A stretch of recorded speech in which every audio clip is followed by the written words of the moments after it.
નમસ્તે વિદ્યાર્થી મિત્રો, ધોરણ 10 27 તારીખે તમારે ગુજરાતીનું પેપર છે બોર્ડનું. અહીંયા વિદ્યાર્થી મિત્રો સ્ક્રીન ઉપર તમે જોઈ શકો છો, ગદ્ય વિભાગ 20 માર્ક્સમાં પૂછાશે અને એ જ પ્રમાણે પદ્ય વિભાગ પણ 20 માર્ક્સમાં પૂછાશે. તમે 4 થી 5 વિડીયો જોઈ લેશો એનો મતલબ તમારા 40 માર્ક્સ પાક્કા થઈ જશે. અહીંયા તમે જોઈ શકો છો જોડકા અને ખાલી જગ્યા એ ઓલરેડી આપણે અપલોડ કરી દીધા છે.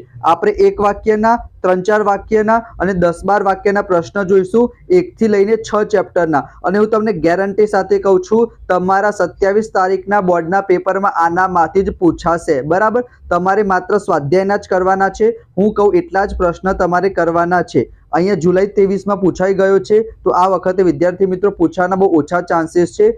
પર સ્ત્રી જેને માત્ર પંક્તિ સમજાવો, છતાં એક વખત વિદ્યાર્થી મિત્રો તમે વાંચી લેજો. બરાબર, જે છેલ્લા 2 વર્ષમાં પૂછાયા હોય એ 99% વિદ્યાર્થી મિત્રો નહીં પૂછાય. બરાબર, ચલો. એના સિવાય તમે અહીંયા જોઈ શકો છો, કવિ વૈષ્ણવજનને સકળ તીર્થ સ્વરૂપ શા માટે કહે છે, અથવા સકળ તીર્થ તેના તન્મારે પંક્તિનો અર્થ જણાવો. તો આ વિદ્યાર્થી મિત્રો મોસ્ટ ઇમ્પોર્ટન્ટ છે. તમે સ્ક્રીનશોટ વિદ્યાર્થી મિત્રો સાથે લેતા રહેજો. એના પછી કવિના મતે કોના દર્શન કરવાથી 71 પેઢી તરી જવાય છે, એ પણ વિદ્યાર્થી મિત્રો હું આન્સર બોલીશ તો બહુ સમય જશે, તમે સ્ક્રીનશોટ લઈ લેજો. બરાબર, આનામાંથી જ તમારે પૂછાશે બોર્ડના પેપરમાં. આ જ પ્રશ્ન તમારે કરવાના છે. અહીંયા કાવ્ય પંક્તિ પણ અમુક વખતે પૂછાય છે. બરાબર, તો અહીંયા તમે જોઈ શકો છો, વૈષ્ણવજન તો તેને રે કહીએ જે પીડ પરાઈ જાણે રે, પર દુખે ઉપકાર કરે તોય મન અભિમાન ન આને રે. બરાબર, તો અહીંયા વિદ્યાર્થી મિત્રો તમે કરી દેજો. એના પછી આ જો આ પ્રશ્ન 2 વખત પૂછાઈ ગયો છે. બરાબર, કે નીના બહેને તેમના પતિ સંજય પાસે શું માંગ્યું, તો અંકિતનું શૈશવ માંગ્યું. અને ખુશીમાં કયા પુસ્તકો ભેટમાં મળ્યા હતા, તો રામાયણ અને મહાભારતની 12 કથાના પુસ્તકો. આ 10મો મોસ્ટ ઇમ્પોર્ટન્ટ છે વિદ્યાર્થી મિત્રો. હું તમને જે મોસ્ટ ઇમ્પોર્ટન્ટ કહું એ તો તમે કરી જ દેજો. એના પછી અહીંયા તમે જોઈ શકો છો, જુલાઈ 22માં પૂછાયો છે કે સંજયનું મૃત્યુ શાનાથી થયું હતું, કિડની ફેલ થવાથી. બરાબર, આ હેતુલક્ષીમાં ખાલી જગ્યામાં પણ પૂછાય. અને ડોક્ટર સૌરભ પાસે કોના માટે સમય નથી, તો પોતાના માતા પિતા માટે સમય નથી. એ તમારી પરીક્ષામાં પૂછાઈ જાય. એના પછી તમે જોઈ શકો છો, હવે અમેરિકા ક્યારે જશો, પ્રશ્નના ઉત્તરમાં વિનુ કાકાની પ્રતિક્રિયા તમારા શબ્દોમાં જણાવવાની છે. તો અહીંયા તમે જોઈ શકો છો, એ પણ તમારી પરીક્ષામાં પૂછાઈ શકે છે. બરાબર, જો તમે 10મા ધોરણમાં ભણતા હોય તો તમારે ગણિતનું પેપર આવશે, વિજ્ઞાનનું પેપર આવશે, સામાજિક વિજ્ઞાનનું પેપર આવશે, દરેક ચેપ્ટરના દરેક વિષયના 1 શોટ રિવિઝન આવશે. અને એક વિડીયો જોશો તો તમારા 10 માર્ક્સ વિદ્યાર્થી મિત્રો પાક્કા થઈ જશે. 1 શોટ રિવિઝન એની પ્લેલિસ્ટ આપણે બધા વિષયની અલગથી બનાવેલી છે. તો ફટાફટ નમ્ર વિનંતી કરીશ કે ચેનલને સબસ્ક્રાઇબ જરૂર કરી દેજો. આ પણ સારો પ્રશ્ન છે, રેસનું ઘોડું. આ ચેપ્ટરમાંથી એક આ પ્રશ્ન પૂછાઈ શકે છે કે બાળકના ઘડતરમાં અડચણરૂપ બનતા પરિબળોની ચર્ચા કરો. અને એના સિવાય આ પણ છે કે આખરે તો શિક્ષણનું ધ્યેય ઉમદા માણસ બને તે છે. બરાબર, બાળક. તો આ બંનેમાંથી બંને મોસ્ટ ઇમ્પોર્ટન્ટ છે. એક પૂછવાના સૌથી વધારે ચાન્સીસ છે. એના પછી આ 2 પ્રશ્ન પણ સારા છે કે સિલવંત સાધુને કવિયત્રી વારંવાર નમવાનું શા માટે કહે છે, અને ગંગા સતી પાનબાઈને કેવી વ્યક્તિની સંગત કરવાનું કહે છે. આ 2 વખત પૂછાયો હતો, માર્ચ 22 અને જુલાઈ 22માં. તો આ વખતે પણ પૂછાઈ શકે છે.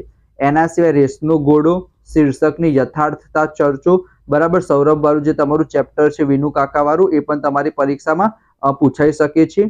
એના પછી આ કાવ્ય પંક્તિ છે કે જેને શત્રુને મિત્ર એકે નહીં ઉર્મા, જેને પરમાર્થમાં પ્રીતરે, મન વચન ને વાણીમાં ચાલે ને રૂઢી પારે એવી રીત. તો આ કાવ્ય પંક્તિ તમે કરી દેજો.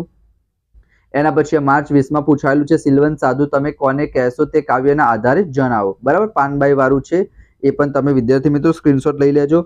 આની પીડીએફ ડિસ્ક્રિપ્શનમાં વોટ્સઅપ ગ્રુપની લિંક છે, એમાં તમે જોડાઈ જશો તો આની હું તમને પીડીએફ પણ મોકલી દઈશ. બરાબર, અહીંયા પર તમારે વિડીયોને અંત સુધી જોવાનો છે, કારણ કે જે મોસ્ટ ઇમ્પોર્ટન્ટ છે એ મેં તમને ટીક પણ કર્યા છે કે સિલવંત સાધુના ચિત્તની વૃત્તિ કેવી હોય છે, નિર્મળ.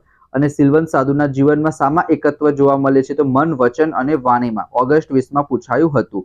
એના પછી અહીંયા તમે જોઈ શકો છો, નરેને કઈ તાલીમ મેળવી હતી, તો ફોરેસ્ટ ઓફિસરની. રીંછ માણસને જોઈને જનૂનથી પ્રતિકાર આપે છે. અને નરેન શા માટે લગ્નના માંગા પાછા ઠેલતો હતો, કારણ કે તે જે કન્યા પર કવિતાઓ લખતો હતો તેને લગ્નની ના પાડી હતી. બરાબર, તો આ 3 પૂછાઈ શકે છે. વિરાટભાઈએ મનીષા અને નરેનની સગાઈની કેમ ના પાડી, આ પણ ઇમ્પોર્ટન્ટ પ્રશ્ન છે. કવિ સ્નેહનું જણું કોને કહે છે, દીકરીને કહે છે. દીકરીને માથે હાથ ફેરવવો, દીકરીને હાથ દે, એમાં શું ફરક છે? આ 1 માર્ક્સમાં પણ પૂછાઈ જાય. તો પિતાનું વાલ અને દીકરીનો સહારો એટલું લખવાનું. અને જો 2 થી 3 માર્ક્સમાં પૂછાય તો તમે અહીંયા જોઈ શકો છો, એ લખી શકો છો. બરાબર, આના ઉપર તમને મળી રહેશે. અને આ કાવ્ય પંક્તિ એ પણ તમારી પરીક્ષામાં પૂછાય. એના પછી દીકરી ગઝલમાં જે પિતાના મનોભાવો જણાવો, એ પણ મોસ્ટ ઇમ્પોર્ટન્ટ પ્રશ્ન છે. એના પછી લેખક માલિકને શરીરને કરેલો ક્રૂર કટાક્ષ શાને કહે છે? એના પછી ખાનપાન અંગેના લેખકના વિચારો, આ મોસ્ટ ઇમ્પોર્ટન્ટ છે. આ પણ સારો છે. આરોગ્યની જાળવણી માટે લેખકના વિચારો તમારા શબ્દોમાં લખો. ખાવા પીવાની બાબતમાં કોણ બેદરકાર છે? તો ભણેલા અને અભણ લોકો. સંપૂર્ણ નિરોગી માણસે શું કરવું જોઈએ? તો લોહી કાર્ડિયોગ્રામ એની ચકાસણી કરાવવી જોઈએ. એના પછી વિવેકાનંદ, આ પણ મોસ્ટ ઇમ્પોર્ટન્ટ છે કે ગંદકીથી ભારે ખલેલ પામનાર સંત કોણ હતા? વિવેકાનંદ હતા. એના પછી તમને લેખકના મતે ઘરમાં કોનો પ્રેમ મળવાથી માણસ વ્યસની બનતો અટકી જશે? તે પણ તમે જોઈ શકો છો. તો 1 થી 6 ચેપ્ટરના મોસ્ટ ઇમ્પોર્ટન્ટ પ્રશ્ન હતા વિદ્યાર્થી મિત્રો. ટોટલ 24 ચેપ્ટર છે. તો દરેક 4 ચેપ્ટર 4 વિડીયો આવશે. દરેક વિડીયોમાં આપણે 6 ચેપ્ટર કવર કરીશું. તો તમે આટલા પ્રશ્ન કરી દેશો જે મેં તમને કીધા, તો તમારા 24 માર્ક્સ પાક્કા થશે. વ્યાકરણનો વિડીયો પણ આપણે અપલોડ કરી દીધો છે ઘણા બધા. તો 2 દિવસમાં બધા જ વિડીયો આવી જશે.